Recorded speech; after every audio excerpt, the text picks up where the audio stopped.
La Universidad Libre en Bogotá está en paro, la Universidad de Rosario está en paro. Eso tiene consternado al gobierno. Y hemos dicho que si logramos que la Universidad de los Andes entre al paro ya es porque estamos a 5 días de que el poder sea de los estudiantes. La verdad es que se está gestando un movimiento estudiantil gigantesco en todo el país, muy fuerte, y que un poco la idea es hacer la reflexión de cuáles son los rumbos, cuáles son los escenarios y cuáles son las posibilidades que tenemos como movimiento estudiantil universitario. Lo primero para mencionar esto, bueno, y decir, ayer por ejemplo llegamos hasta el Palacio de Nariño incluso, ¿sí? La marcha que salió en Bogotá llegó ahí incluso hasta el Palacio de Nariño, no sabemos tampoco cómo llegamos al Palacio de Nariño, casi nos matan, es verdad, pero fue una experiencia muy bonita. No que casi nos maten, sino haber llegado hasta digamos que, y esto es muy importante aclararlo y tenerlo muy en cuenta, hace 6, 7 meses el gobierno nacional se había generado en sus oficinas, en las oficinas de gobierno, la propuesta de nueva ley de educación superior la pone, digamos, a la opinión pública. La pone a la opinión pública por 3 cosas. Primero, porque sabían que iba a tener un debate fuertísimo con las comunidades académicas. Segundo, porque no tenían ningún interés, como no lo han tenido en más de 7 meses, de llegar a un acuerdo en términos del modelo de educación. Y tercero, porque al saber que se iba a generar una gran protesta social, necesitaban generar al menos un escenario que, digamos, maquillara al menos de una forma una legitimidad que nunca existía. Si el gobierno nacional hubiera querido hacer una propuesta de ley legítima, lo primero que habría hecho habría sido llamar a las comunidades académicas para que la construyeran, para que construyeran el borrador. Pero el gobierno nacional sabe, y sobre todo Juan Manuel Santos, que siempre ha sido un enemigo en particular de la universidad pública. Recordemos cuando Juan Manuel Santos fue el ministro de Hacienda en el gobierno de Pastrana, acuérdense que fue el ministro de Hacienda de las transferencias, el primero que nos quitó un fuerte billete para la educación. Sí. Juan Manuel Santos sabía que se iba a generar una enorme resistencia, entonces lo que hizo, como lo sabe hacer, sí, por eso tiene a Angelino Garzón de vicepresidente, fue decir, hombre, no vamos a llegar a un consenso con esta gente, pero intentemos maquillar un consenso. Sí. Entonces el Ministerio de Educación presenta una propuesta inicial. El Ministerio de Educación presenta una propuesta inicial y abre una plataforma virtual que dice para que le hagamos a la propuesta de ellos observaciones. Yo en ese tiempo pues tenía mucho más tiempo libre que ahora, me metí en varias oportunidades a la plataforma virtual, hice una serie de anotaciones como todo el mundo y por supuesto que absolutamente nada de eso fue atendido. ¿Por qué nada de eso fue atendido? Primero porque es que el problema de esta ley no es un problema de uno u otro artículo. Es decir, el problema de esta ley no es que el artículo de uno diga que la educación es un derecho, un bien público o un servicio. ¿Sí? El problema de esta ley no es que en el artículo 26 diga tal o cual cosa, o que en el título de autonomía universitaria diga tal o cual cosa. El problema de la ley es que en su conjunto todas, con sus 4 objetivos y sus títulos, obedecen a un modelo de educación al que siempre nos hemos opuesto, no solo como estudiantes, que es algo que hay que decirlo, sino como comunidad universitaria en general. Y es un modelo de educación que da la siguiente idea. Es la idea que le queda a uno en la cabeza después de leer la ley y hacerle los 2 análisis que uno le tiene que hacer a cualquier texto. Lo que dice y lo que omite. Es imprescindible para analizar cualquier texto. La impresión que a uno le queda es que es una ley de educación en donde hay un derecho fundamental de todos los colombianos, un derecho inalienable, fundamental, al cual todos tenemos derecho y el cual es garantizado a todos los colombianos, que es el derecho inalienable al crédito, ¿sí? el inalienable derecho al endeudamiento, y un servicio individual que se le da a algunas personas y pueden pagarlo, que es el servicio de la educación. ¿Sí? Es más o menos la idea general que uno le puede quedar en grosso modo después de leer esta ley. Y como los colombianos tenemos derecho al crédito, y a partir del crédito podemos acceder, si queremos, al servicio de la educación, la nueva ley de educación superior plantea un debate muy fuerte frente al modelo de educación que siempre hemos planteado. Y el modelo de educación que siempre hemos planteado es un modelo de educación con un enorme sentido de lo público. ¿Qué es un sentido de lo público? Pues hombre, que se garantice el acceso a la gente a la educación superior. Y que se garantice un acceso a una educación superior de calidad. Una educación con sentido de lo público como derecho y una educación que garantice mínimamente calidad, acceso y cobertura. Es decir, una educación con una muy fuerte financiación del Estado. Contra eso, ¿cuál es el modelo de educación que nos planteó inicialmente el Ministerio de Educación? El modelo de educación que nos planteó inicialmente el Ministerio de Educación es el siguiente. Hombre, no todo el mundo, como se lo decían a Sergio en como se lo decía el viceministro a Sergio en una de los debates que hemos tenido, es que no necesitamos que todos los colombianos sean profesionales. ¿Para qué? ¿Para qué necesitamos que todos los colombianos sean profesionales? No tiene sentido, necesitamos gente estúpida. ¿Sí? Es un poco la idea que nos brinda el Gobierno Nacional. Y no es una idea que se le haya soltado al viceministro en esa entrevista. Es algo que se viene dando desde que la señora María Fernanda Campo, que además nunca ha tenido nada que ver con la universidad pública, antes era presidenta de la Cámara de Comercio de Bogotá, ¿sí? Después la función de ministra de Educación, o sea, dos cosas que tienen mucho que ver, presidenta de la Cámara de Comercio y ministra de Educación. La ponente ministra de Educación, y las primeras declaraciones que hacen son las siguientes. Yo los invito a que miren el espectador de la revista Dinero. Ella dice: en Colombia al día de hoy el 65% de la educación es profesional y el 35% es técnica y tecnológica. Mi objetivo en el ministerio, durante el magnánimo gobierno de Juan Manuel Santos, va a ser que cuando termine el gobierno la cifra se invierta. Es decir, que el 65% de la educación sea técnica y tecnológica y el 35% sea educación profesional. ¿Sí? Eso lo dijo antes de que nos enteráramos que esta ley iba a existir, lo dijo la ministra de Educación. Entonces, estamos debatiéndonos entre un modelo y por eso el debate es radical. ¿Sí? Digamos, si se quiere poner usted, no es un debate de modelo, no es un debate articulado, no es un debate de que la vayamos a convencer. Ella lo sabe. Ella sabe que es un debate y sabe cuál es el debate. Lo que pasa es que ella está de acuerdo con otro modelo de educación. ¿Sí? Por eso es que también le decimos a la gente misma que nos dice: oye, ¿por qué no convencen a los congresistas? Los congresistas también lo saben. Ellos saben cuál es el debate.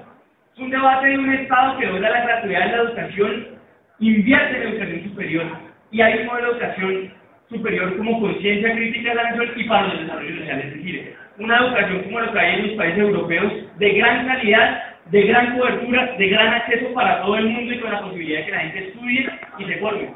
¿Cuál es la diferencia entre una educación de calidad y una que no es de calidad? Y eso creo que lo hemos visto aquí con la educación técnica y tecnológica en este país. Usualmente ha sido de baja calidad, lamentablemente, porque en la mayoría de los países es una educación de gran calidad. Y hemos visto como los centros del SENA se han convertido en muchas oportunidades, en centros ya no para que la gente se eduque, sino en centros para servirle al capital transnacional, o como lo quieran llamar. En Bogotá, por ejemplo, uno de los centros del SENA es el centro automotrices de Chevrolet, ¿sí? Y la gente se queja mucho porque cuando va a arreglar un Renault no puede.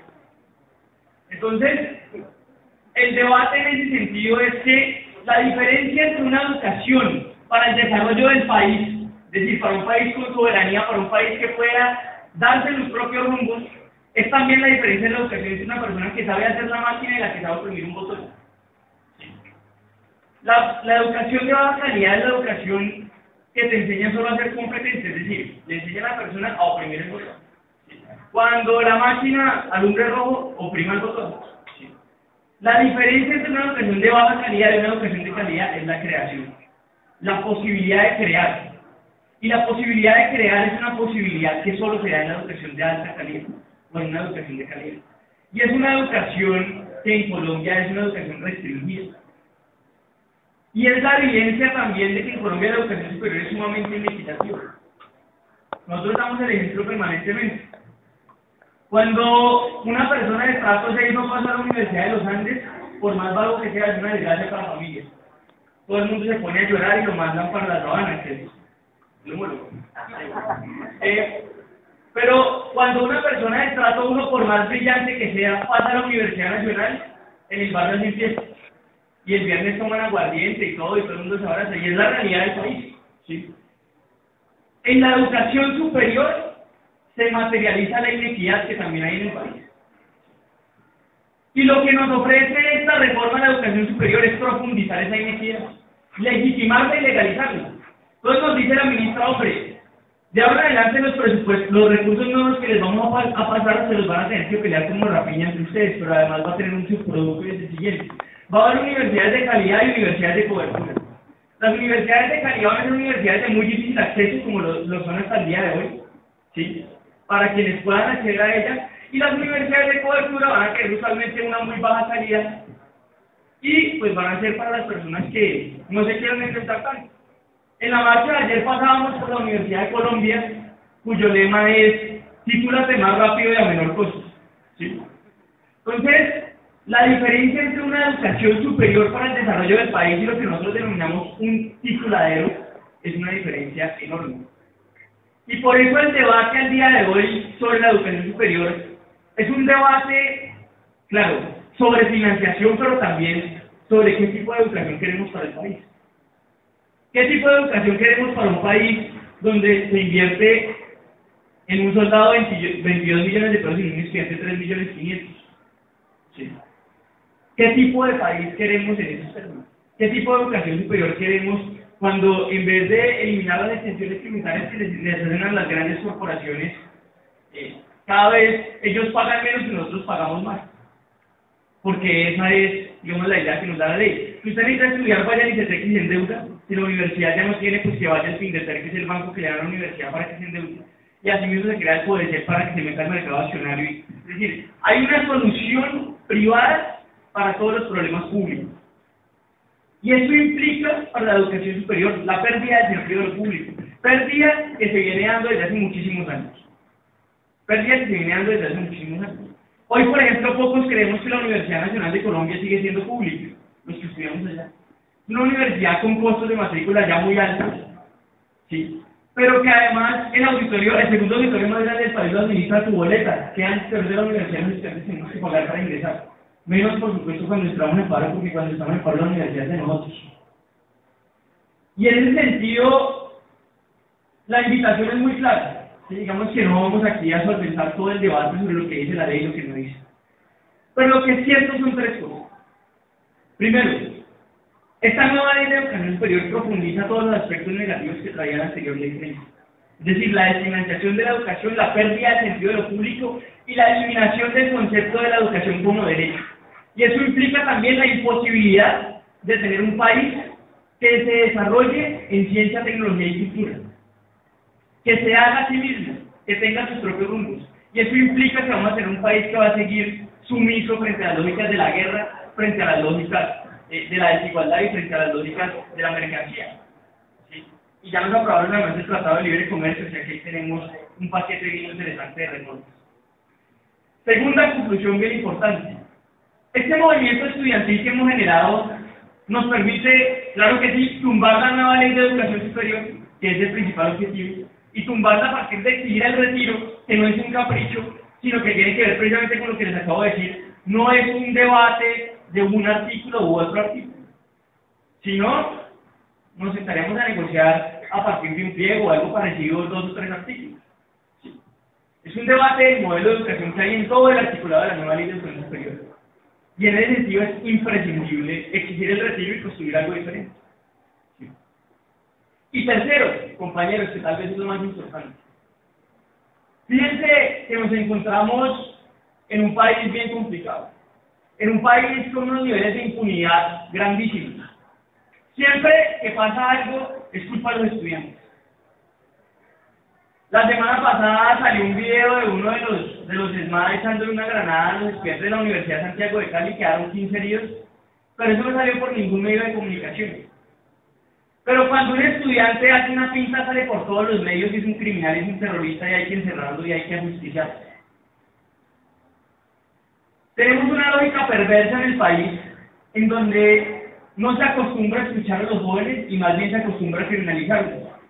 Y es tan así que incluso la senadora de los niños, ¿cómo se llama esa señora? La que quiere mandar a los niños a la cárcel. Propuso la ley para que los niños fueran a la cárcel. Tenemos un país no acostumbrado a escuchar a los jóvenes, tenemos un país, y si tienen amigos del extranjero, pregunten. Nosotros ya llevamos un muerto en esta movilización, Jean-Farid Lugo, de la Universidad de Santiago de Cali. En cualquier otro país, sucede algo parecido y la gente se vuelca a las calles. Se vuelca a las calles porque es indignante que a un estudiante, que en cualquier otro país es sinónimo del futuro para el país, para la sociedad, sea asesinado. En este país no es así. Tenemos en la Universidad Surcolombiana un compañero muy querido además, que está en la cárcel, compañero Jorge Eliezer Gaitán. En Bogotá escriben otra vez criminalizando a Gaitán, después de 40 años. El compañero Jorge Eliezer Gaitán lo tenemos en la cárcel. Y el día de ayer hubo una jornada nacional contra la nueva ley por un modelo diferente de educación y por las libertades democráticas. Fíjense que esas tres cosas nos dan la idea de lo que podemos lograr en esta movilización. La primera, tumbar esa ley y poner en el debate público cuál debe ser el modelo de educación que debe servir a las necesidades del país. La segunda, la posibilidad, y esto es muy importante, la posibilidad de que el país entienda que una sociedad que no escucha a sus jóvenes tiene el riesgo de quedarse sin futuro. Y es el riesgo que siempre ha corrido el gobierno y los diferentes gobiernos en este país. Y fue además el riesgo o la realidad que tuvimos durante todo el gobierno de Uribe, donde además de no escuchar a los jóvenes se los eliminaba. ¿Sí? Y la tercera oportunidad que nace de esta segunda, y es que los jóvenes, así como lo hicieron en Egipto, como lo hicieron en Túnez, como lo hicieron en Chile, como lo han hecho en tantas sociedades, tenemos la oportunidad de modificar y cambiar al menos un poquitico, la cultura política. Es decir, la cultura de siempre, la cultura de la corruptela, la cultura de la no escucha, de la indiferencia. Tenemos la posibilidad de romper el silencio. Y es decisión de ustedes, si queremos o no romper el silencio, si queremos o no tumbar esa ley, si queremos o no decirle al gobierno que libere a Jorge Eliezer Gaitán, si queremos o no reivindicar a Jean-Farid Chelou, si queremos o no reivindicar a tantos estudiantes que siguen peleando y que impunemente, como no ha sucedido absolutamente nada. Y por esa misma vía reivindicar a Jaime Garzón, que todavía no sabemos qué pasó con él, y reivindicar a tantas personas que peleando por la educación y por un modelo de sociedad a partir de la cultura han sido asesinados. Y esa posibilidad que tenemos al día de hoy es la posibilidad que nace a partir de pelearnos en el hundimiento de esta nueva ley de educación superior. Y esa posibilidad solo va a nacer si tomamos la decisión nosotros de salir a las calles y de pelearnos esto hasta las últimas consecuencias. Es difícil, pero es una coyuntura única en la historia de Colombia. Y es única porque hace mucho tiempo no había un gobierno tan descarado que había intentado de tal manera privatizar y eliminar la educación con sentido de lo público y como derecho en Colombia. Y esta coyuntura única nos da la posibilidad y la necesidad, creo yo, de decir que los jóvenes tenemos una voz y que esa voz no la vamos a apagar hasta tanto no se retire la nueva ley de educación superior, no se dé un debate sobre un modelo diferente de universidad, sobre un modelo diferente de educación, y no se dé un debate también sobre las garantías y las libertades democráticas imprescindibles en cualquier democracia real, porque lo que vemos es que en Colombia lo que es una democracia de mentiras. Y nos dicen a los estudiantes, ¿y por qué lo discuten en el Congreso? Hombre, primero porque ya hemos visto que ni siquiera los congresistas que ya han dicho públicamente que la van a aprobar se han leído la ley. No la conocen. Desayunaron un día al presidente, el presidente le dijo, oiga, necesito que aprueben esta vaina, ¿sí o no? Le preguntaron, oiga, pero no es muy popular. No, con los últimos cambios no, porque ya hice parecer que no hay ánimo de lucro y que no hay una serie de cosas, y ya como que tengo a la opinión pública confundida. Aprueben esta cuestión. Listo, presidente. No se la han leído, lo hemos visto en los diferentes debates. Los congresistas de la bancada de Unidad Nacional no conocen esta ley. Y nos dicen, sin embargo, que la democracia es en un lugar donde no hay ni siquiera deliberación. Entonces, nosotros estamos haciendo una pedagogía aquí. Y es la pedagogía de llevar la democracia a las calles. Y de demostrar que los jóvenes, que los profesores y que la sociedad colombiana tienen una voz. Y necesitamos para eso llamar a todo el mundo a esta pelea. A las madres de familia, a los padres, al taxista, al camionero, absolutamente a todo el mundo.